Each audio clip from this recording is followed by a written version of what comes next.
शांति। आज बाबा के 29 अगस्त 2020 के साकार मधुर महावाक्य हैं। एक नज़र कल के अभ्यास के कार्य पर। कल हम सबने बहुत सुंदर अभ्यास किया कि मैं नॉलेजफुल आत्मा हूँ, मुझे अपसेट नहीं होना, बाबा जैसा स्वीट बनना है। स्वीट बनने का अर्थ है जब हमारे मन में एक ही भाव उत्पन्न हो, सबका कल्याण हो, जरा भी कोई शैतानी का भाव ना हो। आप सबने जरूर अभ्यास किया होगा कि मुझे भी बाबा जैसा स्वीट बनना है और किसी लिए कोई अशुद्ध ख्यालात हैं तो उन्हें समाप्त कर देना है। प्रभु प्यार में कमियों को स्वाहा कर देना है। सच्चे प्यार की निशानी है कमजोरियां स्वाहा, कमजोर संस्कार स्वाहा। शुक्रिया करके भी हमने अपनी शक्तिशाली अवस्था का अनुभव किया। जब दिल से शुक्रिया का आवाज आता है तो बाबा तक पहुंचता है। आज के मधुर महावाक्यों में बाबा ने विशेष बात हम सबको समझाई कि बच्चे, जो संगम युग है ये प्राप्तियों का युग है। बाबा मिला, कितनी प्राप्तियां हुई। कभी बैठ के लिस्ट बनाओ, मुझे बाबा से क्या क्या मिला। बाबा का बनकर हम शांत रहना सीख गए। बाबा का बनकर हम किसी भी परिस्थिति में अपने आप को संभालना सीख गए, मोल्ड करना सीख गए। जो जो प्राप्तियां हुई हैं उनकी लिस्ट बनानी है। बाबा ने कहा प्राप्तियों को सामने रखो, बाबा को सामने रखो तो आपकी स्थिति अचल अडोल बन जाएगी, एक रस बन जाएगी। साथ साथ बाबा ने हमें याद दिलाया कि निश्चय रखो, हम ही सतो प्रधान थे, हमें फिर से बनना है। हम बाबा के बच्चे जितना निश्चय बुद्धि बनते हैं उतना सतो प्रधान बनते हैं। फिर ब्रह्मा बाबा ने अपना अनुभव बताया कि मैं भी शिव बाबा को याद करने की खूब मेहनत करता हूँ, फिर भूल जाता हूँ, फिर प्रैक्टिस करता हूँ। तुम बच्चों को भी बार बार बाबा को याद करने की प्रैक्टिस करनी है।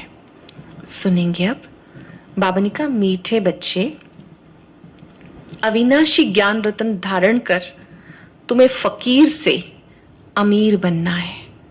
अविनाशी ज्ञान रत्नों को खुद में धारण कर फकीर से अमीर बनना है। तुम आत्मा हो रूप बसंत, ज्योति स्वरूप भी हो और गुणों में, अनादि गुणों में ज्ञान से भरपूर हो। आप रूप बसंत हो। क्वेश्चन है, कौन सी शुभ भावना रख पुरुषार्थ में सदा तत्पर रहना है। कौन सी शुभ भावना रखकर पुरुषार्थ में सदा तत्पर रहना है। कौन सी शुभ भावना? बाबा ने कहा सदा ये शुभ भावना रखो, हम आत्मा सतो प्रधान थी, हमने ही बाबा से शक्ति का वर्षा लिया था, फिर से ले रहे हैं। इसी शुभ भावना से पुरुषार्थ कर सतो प्रधान बनना है। ऐसे नहीं सोचना सब सतो प्रधान थोड़ा ही बन जाएंगे। कई कोई सोचते हैं कि सब थोड़ी सतो प्रधान बन जाएंगे। नहीं, याद की यात्रा में रहने का पुरुषार्थ करना है, सर्विस से ताकत लेनी है। बाबा की याद से भी ताकत मिलती है, सेवा से भी ताकत मिलती है। बाबा से वो ताकत लेनी है। गीता, इस पाप की दुनिया से कहीं तू और ले चल जहां चित्त चैन पाए। ओम शांति। यह है पढ़ाई, हर बात समझनी है। और जो भी सत्संग है वो भक्ति के हैं। भक्ति करते करते बैगर बन गए। वो बैगर्स फकीर और हैं, तुम और किस्म के बैगर हो। तुम अमीर थे, अभी फकीर बन गए। आप में पहले दिव्य गुण थे, साहूकार थे, अब आप में दिव्य गुण भी नहीं रहे तो बाबा कहते बिल्कुल बैगर जैसे बन गए। ये किसी को पता नहीं कि हम अमीर थे। तुम ब्राह्मण जानते हो, हम विश्व के मालिक अमीर थे, अमीर चंद से फकीर चंद बन गए। सत्युग में बहुत साहूकार थे, दिव्य गुणों से संपन्न थे, धीरे धीरे फकीर बन गए। अब ये पढ़ाई है जिसे अच्छी रीति पढ़ना है, धारण करना है और धारण कराने की कोशिश करनी है। पढ़ाई जो हम पढ़ते हैं अच्छी रीति पढ़ना है, पहले स्वयं धारण करना है, फिर औरों को कराने की कोशिश करनी है। अविनाशी ज्ञान रत्न धारण करनी है। आत्मा रूप बसंत है ना, आत्मा ही धारण करती है। शरीर तो विनाशी है, काम की जो चीज नहीं होती उसे जलाया जाता है। शरीर भी काम का नहीं रहता है, आग में जला देते हैं। आत्मा चली जाती है तो क्या करते हैं? शरीर को जला देते हैं। आत्मा को तो नहीं जलाते हैं, हम आत्मा हैं। जब से रावण राज शुरू हुआ तो मनुष्य देह अभिमान में आ गए। मैं शरीर हूं ये पक्का हो गया, भूल गई कि मैं आत्मा हूं, खुद को देह समझने लग गए, उल्टा पाठ पक्का हो गया। आत्मा तो अमर है।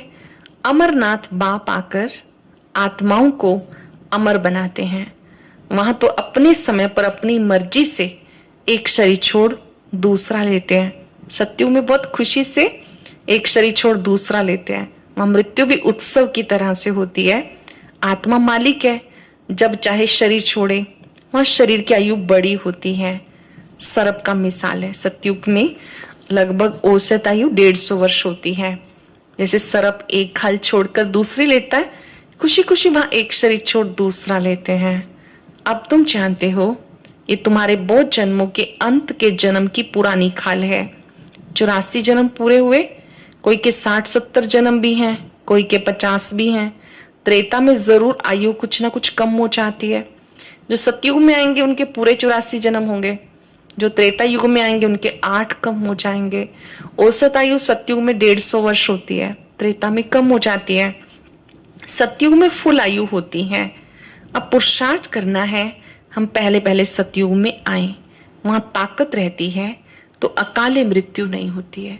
सतयुग में अकाले मृत्यु नहीं होती है। आजकल तो काले मृत्यु हो जाती है, बड़े बुजुर्ग बैठे रहते हैं, युवा वाले जो हैं, युवा वर्ग, वो बीच में से विदाई ले जाते हैं, अचानक एक्सीडेंट हो जाता है। ताकत कम होती है तो आयु भी कम हो जाती है। अब जैसे बाप सर्वशक्तिवान है, तुम्हारी आत्मा को भी शक्तिवान बनाते हैं। बाबा भी बच्चों को शक्ति देकर अपने जैसा शक्तिशाली बनाते हैं। एक तो पवित्र बनना है, ताकत किससे आती है आत्मा में? एक तो पवित्र बनना है और याद में रहना है, तब शक्ति मिलती है। अंडरलाइन करेंगे, पावन बनते हैं तो शक्ति मिलती है, योग करते हैं तो शक्ति मिलती है। बाबा से शक्ति का वर्षा लेते हो, पाप आत्मा तो शक्ति ले ना सके, पुण्य आत्मा बनते हैं तो शक्ति मिलती है। ख्याल करो, हमारी आत्मा सतो प्रधान थी, हमेशा शुभ भावना रखनी चाहिए। ऐसे नहीं कि सब थोड़ा ही सतो प्रधान होंगे, कोई तो सतो भी होंगे ना। नहीं, अपने को समझना चाहिए कि हम ही सतो प्रधान थे, निश्चय से ही सतो प्रधान बनेंगे। हम ही थे, हमें बनना है, इस निश्चय से ही सतो प्रधान बनेंगे। ऐसे नहीं कि हम कैसे सतो प्रधान बन सकेंगे, फिर खिसक जाते हैं। निश्चय नहीं है तो खिसक जाते हैं, छोड़ के चले जाते हैं, याद की यात्रा पे नहीं रहते। जितना हो सके पुरुषार्थ करना चाहिए, अपने को आत्मा समझ सतो प्रधान बनना है। जब जब वक्त मिले क्या करना है? अपने को आत्मा समझ एक बाबा को याद करना है। करेंगे कुछ सेकंड, भ्रिकुटी सिंहासन पर अपने आप को देखेंगे। मैं आत्मा देह की मालिक हूं। अपने मस्तक से दिव्य प्रकाश फैलता अनुभव करें।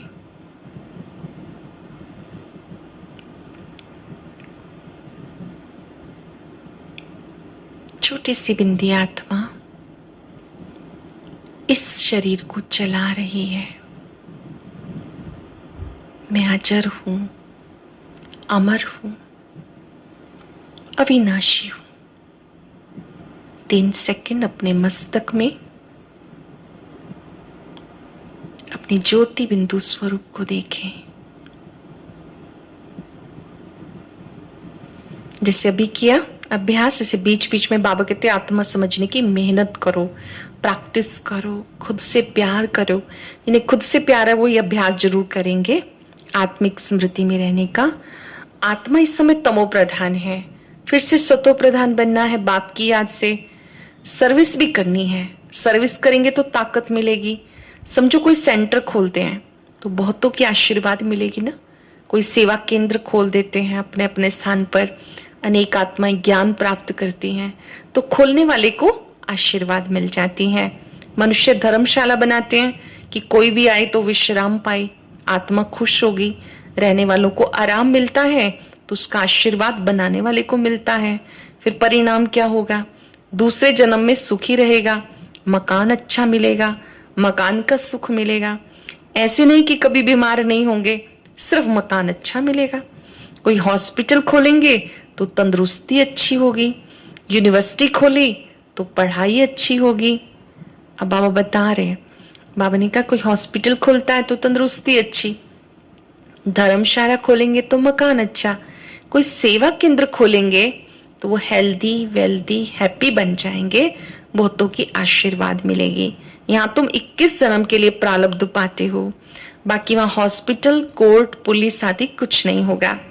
अब तुम चलते हो सुखधाम में, हॉस्पिटल भी नहीं है वहां, कोर्ट भी नहीं, पुलिस भी नहीं। अब उस सुखधाम में आप जा रहे हो, वजीर भी नहीं होता। ऊंच ते ऊंच महाराजा महारानी वो वजीर की राय थोड़ा ही लेंगे। राय तब मिलती है जब बेअकल बनते हैं, जब विकारों में फिर जाते हैं। रावण राज्य में बिल्कुल ही बेअकल तुच्छ बुद्धि बन जाते हैं, इसलिए विनाश का रास्ता ढूंढते रहते हैं। खुद समझते हैं हम विश्व को बहुत ऊंच बनाते हैं, परंतु ये और ही नीचे गिरते जाते। अब विनाश सामने खड़ा है। तुम बच्चे जानते हो हमें घर जाना है, हम भारत की सेवा करके दैवी राज्य स्थापन कर रहे हैं। हम ब्राह्मण अपने ही तन मन धन से दैवी राज्य की स्थापना कर रहे हैं। फिर हम राज्य करेंगे। गाया जाता फॉलो फादर, फादर शोज सन, सन शोज फादर।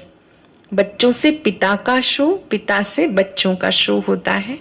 बच्चे जानते इस समय शिव बाबा ब्रह्मा के तन में आके हमें पढ़ाते हैं।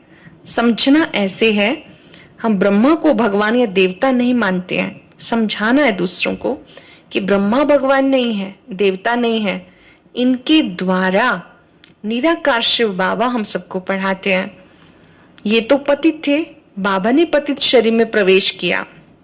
झाड़ में देखो, चोटी में खड़ा है ना, झाड़ का चित्र है तो उसमें नीचे भी दिखाया हुआ है और लास्ट में झाड़ के अंत में भी दिखाया हुआ है।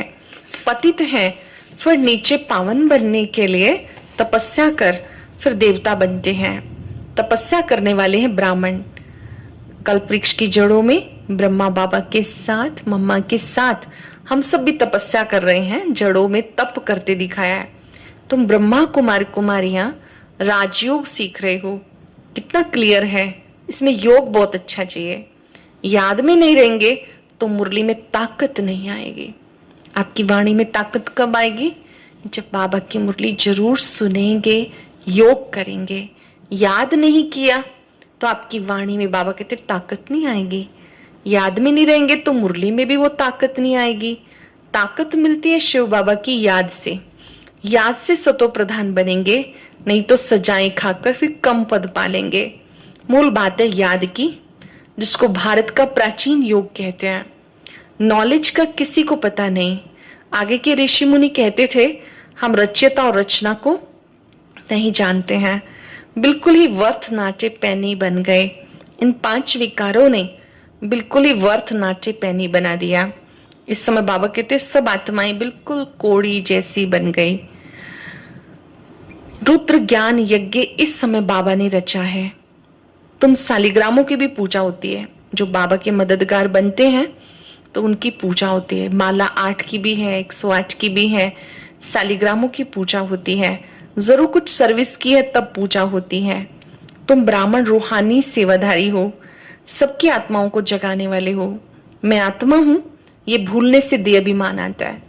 पहला पाठ ही पक्का करना है। मैं आत्मा हूं, देह की मालिक, शिव बाबा का बच्चा हूं। ये बात भूलने से देह अभिमान आता है। समझते मैं फलाना हूं, किसी को भी पता थोड़े ही कि मैं आत्मा हूं। फलाना नाम तो शरीर का है। हम आत्मा कहाँ से आती है जरा भी किसी को ख्याल नहीं। यहाँ पार्ट बजाते बजाते शरीर का भान पक्का हो गया। अब बाबा कहते बच्चे गफलत छोड़ो। क्या करो? गफलत छोड़ दो, केयरलेस नहीं बनना। माया बड़ी जबरदस्त है। तुम युद्ध के मैदान में हो, तुम आत्म अभिमानी बनो। आत्मा और परमात्मा का ये मेला है, संगम पर ये मेला लगता है। आत्मा का मिलन परमात्मा से होता है। गायन है आत्मा परमात्मा अलग रहे बहुकाल। इसका भी अर्थ ये नहीं जानते, तुम जानते हो। हम आत्माएं बाबा के साथ रहने वाली हैं। हम आत्माओं का घर है वो। बाप भी वहां, उनका नाम है सदाशिव। शिव जयंती गाई जाती है, दूसरा कोई नाम देना ही नहीं। बाबा कहते मेरा असली नाम है कल्याणकारी शिव। परमात्मा का सही नाम क्या है? कल्याणकारी शिव। कल्याणकारी रुद्र नहीं कहेंगे, कल्याणकारी शिव कहते हैं। काशी में भी शिव का मंदिर है, वहां जाके साधु लोग मंत्र जपते हैं। शिव काशी विश्वनाथ गंगा, इस तरह से बाबा कहते वो गाते हैं। वास्तव में इस समय तुम बच्चे जानते हो, बाबा करके हम सबको ये बातें समझाते हैं। बाबा कहते मेरा पार्ट है पतितों को पावन बनाने का। मुझे ही बुलाते आते हैं। सिख लोग कहते मूत पलीती कपड़ धोए, अर्थ नहीं जानते।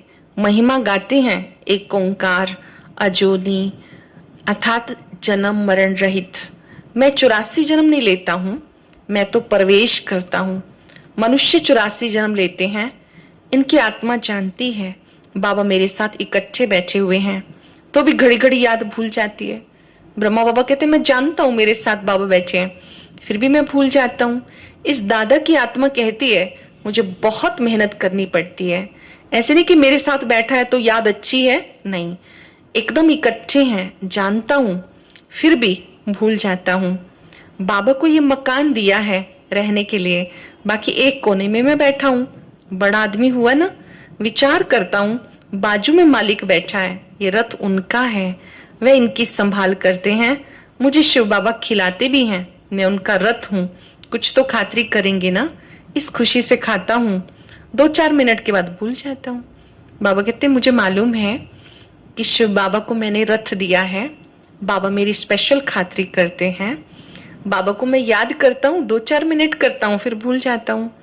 तब समझता हूँ मेरे बच्चों को कितनी मेहनत करनी पड़ती होगी। इसलिए बाबा कहते हैं जितना हो सके मुझ बाप को याद करो, इसमें बहुत बहुत फायदा है। किस बात में फायदा है? बाबा को याद करने में। ब्रह्मा बाबा भी याद की मेहनत करते हैं, तो हमें भी करनी है। यहाँ तो थोड़ी सी बात में तंग हो जाते हैं, पढ़ाई छोड़ देते हैं, कोई छोटी छोटी बातों में आके बाबा की पढ़ाई छोड़ देते, बाबा बाबा कह के फारकती दे देते। बाबा को अपना बनावंती, ज्ञान सुनावंती, पश्यंती, दिव्य दृष्टि से स्वर्ग देखंती, रास करंती, ओह माया फारकती देवंती हो जाते। बड़े आश्चर्य से बाबा कहते देखते हैं, सुनते हैं, औरों को सुनाते हैं, फिर मुझे ही छोड़ के चले जाते हैं, फारकती दे देते हैं। जो विश्व का मालिक बनाते हैं उसे फारकती दे देते हैं। बाबा जो हमारे लिए आया, हमें पढ़ा रहा है, विश्व का मालिक बना रहा है, उसे ही फारकती दे देते। बड़े बड़े नामी ग्रामी भी फारकती दे देते हैं। अब तुम्हें रास्ता बताया जाता, ऐसे नहीं कि हाथ से पकड़ के ले जाएंगे, आंखों से अंधे तो नहीं है। हाँ, ज्ञान का तीसरा नेत्र मिलता, तुम सृष्टि के आदि मध्यंत को जानते हो। बाबा के बने तीसरा नेत्र मिला, ये 84 का चक्र बुद्धि में फिरते रहना चाहिए। तुम्हारा नाम है, क्या नाम है? बुद्धि में बाबा कहते चक्र चलते रहना चाहिए। हमारा नाम क्या है जो चक्र से है? स्वदर्शन चक्रधारी। एक बाप को ही याद करना है, दूसरा कोई की याद ना रहे। पिछाड़ी में ये अवस्था रहे, जैसे स्त्री का पुरुष से लव रहता, उनका है जिस्मानी, तुम्हारा है रूहानी। तुम्हें उठते बैठते पतियों का पति, बापों का बाप, वो याद आना चाहिए। बाबा बापों का बाप है, दुनिया में जितने भी पिता हैं उनके वो पिता। जो खुद को पति कहते हैं तो वो पतियों का पति है। दुनिया में ऐसे बहुत घर हैं जहाँ स्त्री पुरुष परिवार आपस में बहुत प्यार से रहते हैं। घर में जैसे कि स्वर्ग लगा हुआ है, 5-6 बच्चे इकट्ठे रहते हैं, सुबह को जल्दी उठकर पूजा करते हैं, कोई झगड़ा आदि घर में नहीं होता, एक रस रहते हैं। कहाँ तो फिर एक ही घर में कोई राधा स्वामी के शिष्य होंगे, कोई किसी धर्म को नहीं मानते होंगे, थोड़ी बात में नाराज हो जाते। बाबा कहते इस अंतिम जन्म में पूरा पुरुषार्थ करना है। कलयुग में भी कोई कोई अच्छे परिवार हैं, मिलजुल के प्यार से रहते हैं, कोई कोई ऐसे हैं जो मिलकर नहीं भी चलते हैं। बाबा कहते इस अंतिम जन्म में पूरा पुरुषार्थ करो, अपना पैसा सफल करो, कल्याण करो, तो भारत का कल्याण होगा। धन को भी अच्छे कार्यों में, श्रेष्ठ कार्यों में लगाना है, मानवता के कल्याण में लगाना है, जहां अनेक आत्माओं का जीवन सुंदर बन जाए। जानते हो, हम अपनी राजधानी श्रीमत पर फिर से स्थापन करते हैं। याद की यात्रा से, सृष्टि के आदि मध्य अंत को जानने से हम चक्रवर्ती राजा बन जाएंगे। फिर उतरना शुरू होगा, फिर अंत में बाबा के पास जाएंगे। श्रीमत पर चलने से ऊंच पद मिलेगा। बाबा कोई फांसी पे नहीं चढ़ाते, कहते पवित्र बनो, बाप को याद करो। पवित्र बनो, बाबा को याद करो। सत्युग में कोई पतित होता नहीं, देवी देवताएं बहुत थोड़े होते हैं। फिर आहिस्ते आहिस्ते वृद्धि होती है। देवताओं का छोटा झाड़ है, फिर कितनी वृद्धि हो जाती है। पहले तो थोड़े से देवी देवताएं, फिर धीरे धीरे बढ़ते जाते। आत्माएं सब आती रहती हैं। ये बना बनाया खेल है, ये सृष्टि बना बनाया खेल है। मूल वतन से आत्माएं आती रहती है पार्ट बचाने के लिए। अच्छा, मीठे मीठे सिक्किलदे बच्चों प्रति माता पिता बाप दादा का याद प्यार। Good morning. रूहानी बाप की रूहानी बच्चों को नमस्ते। रूहानी बच्चों की रूहानी बाप दादा को नमस्ते। Good morning. शुक्रिया बाबा, शुक्रिया। धारणा के लिए सार। कौन सी बात प्रिय लगी? चेक करेंगे अपने आप को। आज बाबा ने मुझे क्या क्या सुनाया। बाबा ने याद दिलाया, रूहानी सेवाधारी बन आत्माओं को जगाने की सेवा करनी है। तन मन धन से सेवा कर श्रीमत पर राम राज्य की स्थापना के निमित्त बनना है। अपना ही तन मन धन सेवा में लगाकर राम राज्य स्थापन के निमित्त बनना है। स्वदर्शन चक्रधारी बन 84 का चक्र बुद्धि में फिराना है। एक बाबा को याद करना है, दूसरा कोई याद ना आए। कभी किसी बात से तंग होकर पढ़ाई नहीं छोड़नी। छोटी छोटी बातों में आके कहीं पढ़ाई छोड़ देते हैं, रुष्ट हो जाते हैं। बाबा कहते वायदा करो, बाबा हमारे लिए आए हैं, मुझे रोज पढ़ना है। बहुत ही सुख देने वाला वरदान है आज। बाप और प्राप्ति की स्मृति से सदा हिम्मत उल्लास में रहने वाले एक रस अचल अडोल भव। बाप और प्राप्ति की स्मृति से, बाबा और बाबा से मिलने वाली प्राप्तियों की स्मृति से सदा हिम्मत उल्लास में रहने वाले एक रस अचल अडोल भव। बाप द्वारा जन्म से जो प्राप्तियां हुई हैं उनके लिस्ट सामने रखो। जब प्राप्ति अटल अचल है तो हिम्मत और उल्लास भी अचल होना चाहिए। अचल की बजाय यदि मन कभी चंचल हो जाता है, स्थिति चंचलता में आ जाती है, इसका कारण है बाप और प्राप्ति को सामने नहीं रखते। अगर स्थिति चंचल हो जाती है तो इसका कारण बाप और प्राप्तियों को सामने नहीं रखते। सर्व प्राप्तियों का अनुभव सदा सामने स्मृति में रहे, तब विघ्न समाप्त हो जाएंगे। क्या क्या मिलता है बाबा से, वो प्राप्तियां स्मृति में रहे तो विघ्न समाप्त, सदा नया उमंग उल्लास रहेगा, स्थिति एक रस अचल रहेगी। इससे क्या होगा? स्थिति एक रस रहेगी, अचल रहेगी। स्लोगन है, किसी भी प्रकार की सेवा में सदा संतुष्ट रहना ही अच्छे मार्क्स लेना है। जो सेवा मिले, जब हम प्यार से करते हैं, निस्वार्थ भाव से करते हैं, तो संतुष्टता की अनुभूति होती है। तो बाबा कहते हैं जो संतुष्ट रहना है, यही अच्छे मार्क्स लेना है। आज हम प्राप्तियों की लिस्ट बनाएंगे। बाबा ने हमें सर्व प्राप्तियों से भरपूर किया है। अनुभव करेंगे, मैं सर्व प्राप्तियों से भरपूर आत्मा हूं। प्यारे बाबा, आप मेरे बन गए, मैं आपकी बन गई। आप मिले, सब कुछ मिला। ओम शांति। आज की अव्यक्त मुरली जरूर सुने। उसके लिए ऊपर दिए गए बॉक्स को टच करें।